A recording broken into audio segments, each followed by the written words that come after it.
I read this novel about 7 or 8 years ago. I was going on vacation to Thailand, and it's 980 pages, this novel. It's a week-long vacation I went, and I read the book on vacation, which was incredible for me, but not so good for my fiance. So I knew desperately the moment upon putting the novel down that this was going to be a dream project for me, and that, you know, it became like an obsession because Warner Brothers owned the rights at that point, and they were going to try to make a film, and Johnny Depp was going to star in it, and all of that, you know, knowing all of that, I just decided that I was going to go and try to claim this thing. And so, you know, reading scripts and all of that happened, you know, much later. I'd already been on probably a 4-year journey with this thing before we even got our first script. So, you know, it's really the experience of reading the novel back in Thailand that just cemented this as an obsession for me. You know, I read the book over and over again. I worked with Steve Lightfoot, our creator, very deeply on the script. I had a clear idea.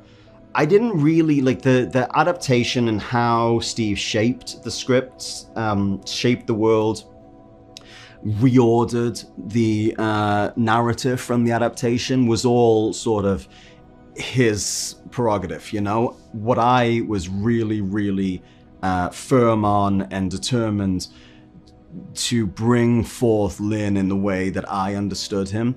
You know, I think because a little bit of my background of some of the work that I've done, and because there is an element of criminality in this book and in this show, that the studios really felt like we should lean in to this idea of Lin as a gangster for the first season, and I wholesale rejected that notion and said, absolutely not. This needs to be a normal human being, an innocent, who arrives naked, who's made one mistake in his life that changed his trajectory, and we'll go through the journey. And if he ends up being that thing, then we'll watch him go through the journey there.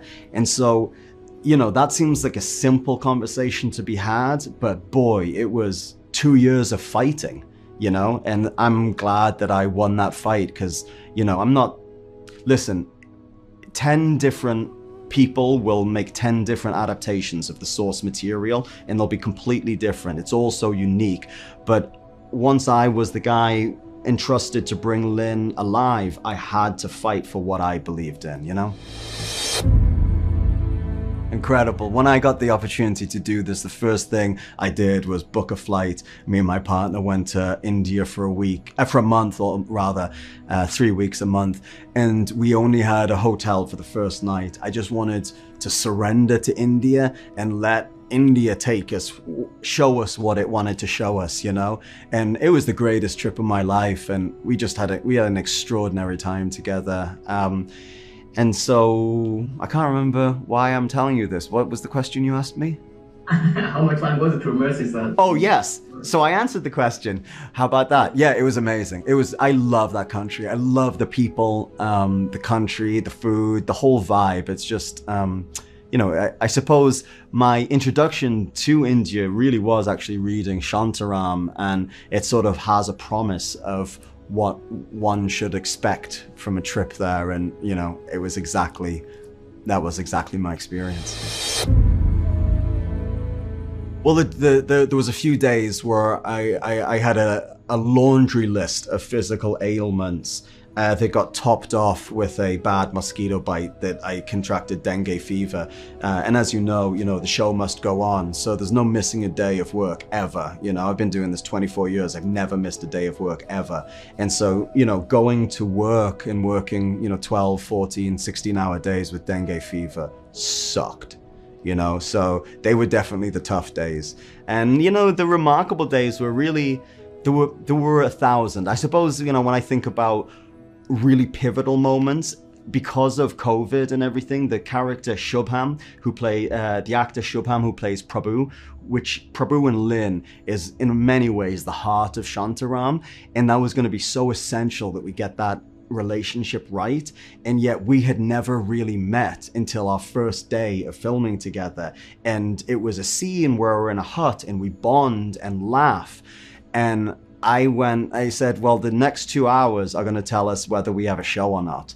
And we finished that, and I hugged him and kissed him, and it was like I had made a pal, and I knew we had a show, because he is just like beautiful, a beautiful human, a beautiful actor. So that was a really important day for us. Oh, thank you. I gotta get over to Germany soon. I haven't been over there. I've only been maybe 6 years ago. I came to Berlin for the festival for one night, but I gotta come, you know, have a little snoop around Germany. I really don't know your country as well as I would like to. Okay, maybe great. you can show me around. Oh, of course, can't wait for it. Right on, my brother. And have a nice press day. Yeah, Bye. thank you.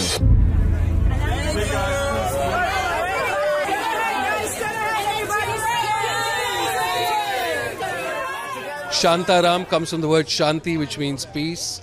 So Shantaram would be man of peace. I think Shantaram's about love and connection and really, you know, finding yourself through, I guess, a journey through a foreign land. It's also people who live in this land trying to find themselves, their identity, and the trials and tribulations through that, with a beautiful country as a backdrop, which is India. Shantaram is about, it's like a redemption of a man who found himself in a lot of trouble, and now he's trying to seek enlightenment and find a better path for his journey. Shantaram is my whole world to me.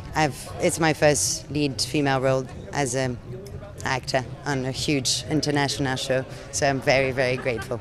It's a television show based on a novel which is loosely based on a true story about a man in 1979 who was in prison in Australia and wasn't having a very nice time in prison, so he escaped, went on the run, ended up in Bombay, 1979, and, you know, falls in love, meets friends, makes enemies, finds God, and ends up rising to the top of the Bombay Mafia. It's a spiritual journey for every character. Every character has to walk through the struggle between love and power, and to decide, you know, to really decide which side am I on. And that thin line, that's where I felt, yeah, this is good, I like that. Lisa Carter is an American vagabond type girl who has found herself in Bombay in 1983, accidentally develops a brown sugar habit and needs to support that through various ways. And when we meet her, when the show begins, she's at rock bottom, and her arc, she takes, you know, control of her life, finds agency, and yeah, tries to, if she can't beat all the rest of the crew, so she'll join them in scheming. He's kind of the underground philosopher, you know. He's a criminal, but also kind of a spiritual guy, someone who has demons. And he's a survivor. She is a journalist, and she's a very passionate woman who wants to make her mark on this industry. And her journey in this story interweaves really interestingly with Lynn's and then with other characters. But we don't see her until a little bit later in the season, so I can't give too much away. Here he is Kader Khan's right-hand man. He is Iranian. He's been in India for about 10 or so years, and yeah, he's part of the mafia there. It's incredibly entertaining. It's popcorn friendly, it's edge of the seat, like addictive, play next. But at the same time, it's kind of universal philosophy, and I think that's the addictive quality behind it. The fact that it's in India, the fact that we're all such an international cast, it just makes the show extremely special. I look at it as everyone's a human character. Like, no one in life is really either nice or bad. Everyone's a mixture of both things. So, for instance, I would consider Abdullah a nice guy, but he kills people. He's part of the mob, but he, you know, he's got a good heart deep down. Everyone's so talented, so lovely. I think this whole production is such a global, international show that everyone's come together, brought their talents, their skills, their energy, their background. It makes it so rich and wonderful to watch. Everybody was coming from so many different places, so many different countries. It was wonderful to be all together and we created a community, you know, like in the series. The same thing happened, you know, behind the curtains, you know. between all of us. It's so surreal being here, and it's my first time in LA as well, so it's like all new experiences.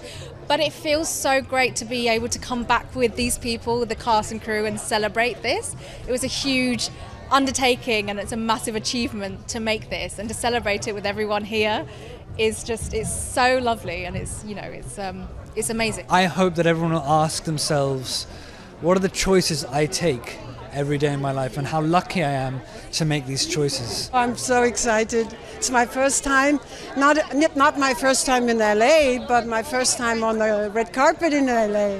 So I feel so blessed and so grateful, really.